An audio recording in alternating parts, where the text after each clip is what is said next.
it's Jess. Welcome back to another episode of Study with Jess. So I'm doing a bit of a different video today. I don't know why I said it like that. I'm doing a bit of a different video today, and basically what I wanted to do today was just take a couple of minutes to have a chat to you guys about some things that I really wanted to talk to you guys about for a while now. A lot of you guys write in a whole bunch of emails to me, and you also DM me on Instagram, and it's so amazing to read all of your comments and hear all of your questions and just find out what's going on in all of your lives. And there's quite a few things that I just really wanted to tell you guys. So I think really to sum up this video, it's just that I want to say you're all amazing and you all have this incredible potential inside of you. And I think it's really easy sometimes to lose sight of the bigger picture in life and that we focus so much on just the grades that we're getting. But I really wanted to have a chat to you guys about 5 things that I think are really important to always remember so that you get the most out of your studies and so that you feel confident and happy within yourselves, because you're all amazing and you all have the potential to do something incredible. So I hope you guys enjoy this video, and let's get into it. So the first thing that I wanted to talk to you guys about was that it's okay to say no sometimes, and it's really important that we practice being assertive and that we do feel okay about putting ourselves first sometimes, because that's really important.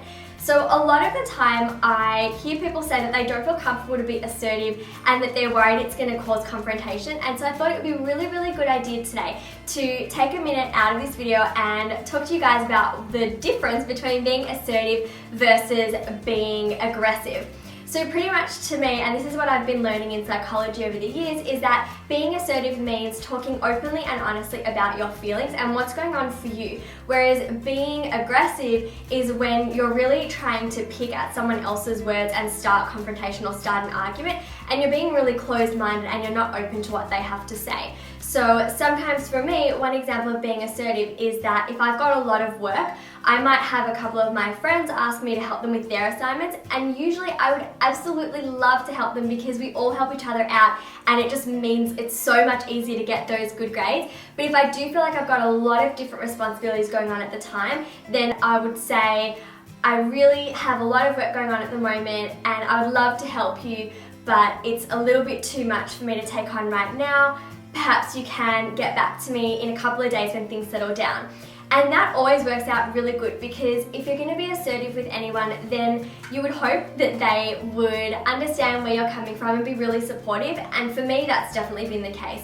So I think if you're talking openly and honestly about your feelings and your own situations, then definitely using phrases like "I feel" can be really helpful, and it's really unlikely that that's going to cause any confrontation. So yeah, it's okay to put yourself first, especially when you are studying so hard and you have so many other commitments. So you should never feel guilty to say no, and I know that that's something that can be pretty tough sometimes, especially for me. I've struggled with that in the past, but I just wanted to cover that with you today. So the second thing I wanted to talk to you guys about was the importance of not comparing yourself to others. So I know that I've raised this in my previous videos already, but I wanted to say it again because I think it's really important that you focus on what you're doing and your own goals rather than comparing yourself to what other people are doing, because we're all very different and unique, and we all have our own strengths and weaknesses, or areas that we really need to just pay a little bit more attention to and work on. So just because one of your friends does better than you on an assignment or an exam doesn't mean that your grades are any less important and any less significant, and that you should feel any less proud of your work, because you have put in so much work. So I definitely suggest being focused on your own goals.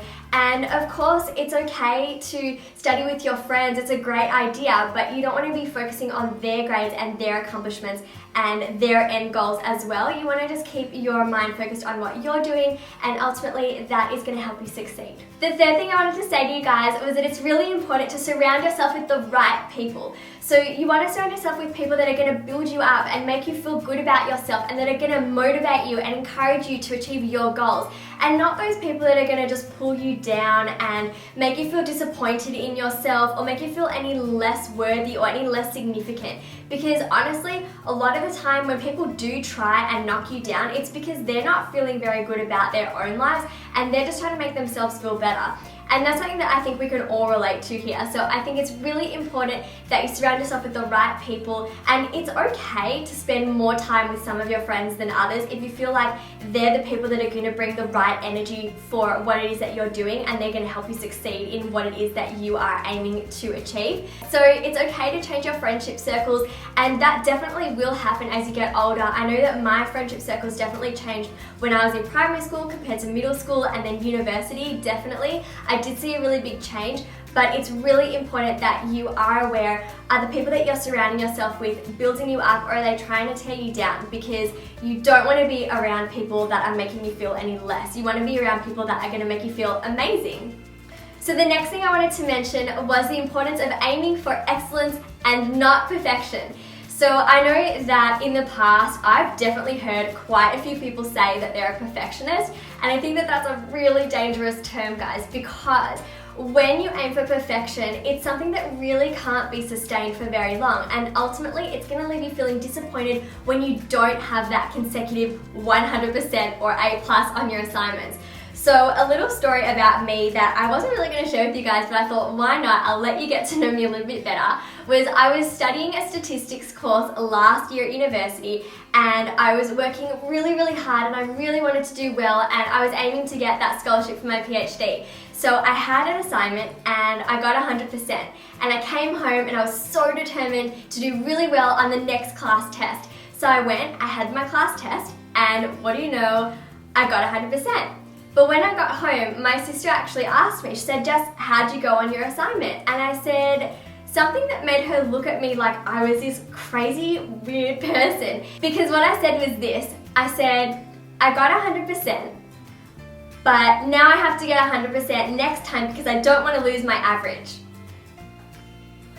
What is going on over here? So the reason why that is really dangerous is because it put a lot of unnecessary stress and pressure on myself. And what do you know, guys? Jess did not get 100% 3 times in a row. So honestly, perfection is unsustainable, it's unrealistic. So aim for excellence, always do your best, always enjoy learning, and don't put any unnecessary pressure on top of yourself because there's so much stress around studying already. So yeah, aim for excellence and not perfection. And the last thing I wanted to share with you guys today is this. I feel like my glasses are falling down, guys. The last thing I wanted to say was this. You are not your grades. So what I mean by this is it's really important that you separate yourself from your grades or your numbers or your marks, whatever it is that you see at the top of your assignment at the end of the day, because if you don't get the grades that you wanted, or if you don't do very well on an assignment, it doesn't mean that you're any less of a person. It doesn't make you any less significant than your peers that might have gotten 90% or 100% or just a couple of percent marks higher than you. Because at the end of the day, it's only a really small part of what makes you you. And it might have just been that that's a topic that you find more challenging than other people. It might have been that you didn't study hard enough, or it might have been that you did study, but you just didn't study in the right way, and so you didn't cover the material that you needed that was going to be on that assignment. So it's really important to remember that you are not your grades, and just because you don't necessarily get the grades that you wanted does not mean that you are not necessarily smart, and it doesn't mean that you are less of a person. So always believe in yourself and know that you can always do better and improve on your skills. And it's really important that you don't define yourself by a letter or a number at the top of some page. So that's all for this episode, Jessicats. I hope that you really liked it, and I hope that you found my tips really helpful. And I've been meaning to have a D&M with you guys for ages, and it's so hard to do it over like Instagram and Facebook. So I really wanted to have this conversation over our videos, and I hope that you liked it. If you did, then give it a thumbs up. Also comment below letting me know what you thought of this video, and if you have any other things that you think are really important to share with everybody else, because I would love to read your thoughts and comments. And don't forget to subscribe to my channel if you haven't already, and I've got new and really cool study tip videos coming up later this month, so be sure to check it out. Love you guys, bye!